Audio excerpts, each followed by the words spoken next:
and welcome to Thursday's edition of the Regional News. We begin with news from Trinidad.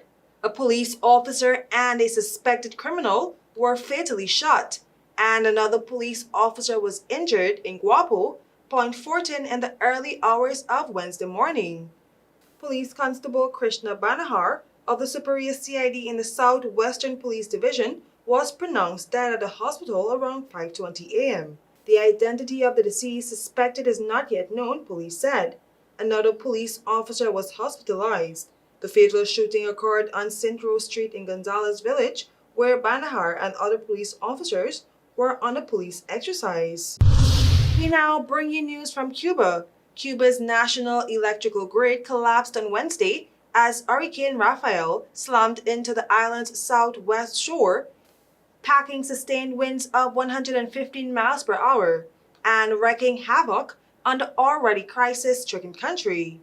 The hurricane was churning about 45 miles southwest of Cuba's capital Havana late in the afternoon, lashing the capital city of nearly 2 million people with driving rain and violent wind gusts. The Miami-based NHC warned of a life-threatening storm surge, damaging hurricane-force winds and flash floods across much of western Cuba.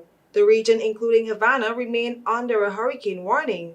Cuba's state-run grid operator, UNE, said the high winds had caused the country's electrical system to collapse. State-run television reported the entire population of 10 million people were without electricity. Conditions had deteriorated quickly by mid-afternoon in Havana, east of the storm's predicted track, and wind and rain had already downed trees and power lines on the city streets. Schools and public transportation in the city are suspended until further notice. Forecasters predict Rafael will spin off towards the western Gulf of Mexico later this week, though the track remains uncertain. We tell you now that U.S. Vice President Kamala Harris delivered a concession speech to the nation on Wednesday after a whirlwind campaign that failed to stop Republican Donald Trump's return to the White House. Harris pledged to continue fighting for women's rights and against gun violence and to fight for the dignity that all people deserve. She said she had called President-elect Trump, congratulated him on his triumph, and promised to engage in a peaceful transfer of power. The somber mood was in striking contrast to the homecoming a few weeks ago on the Howard campus, when thousands of students and alumni gathered ahead of what they hoped would be the election of the country's first graduate of historically black colleges and universities as president.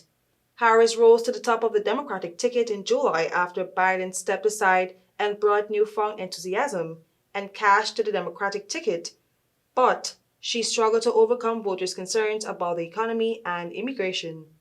She was handed a resounding loss on Tuesday, with Trump winning a greater share of votes across most of the country compared with his performance in 2020, and Democrats failing to secure key battleground states that decide elections. I am KERESE Gonzalves. Thank you for watching.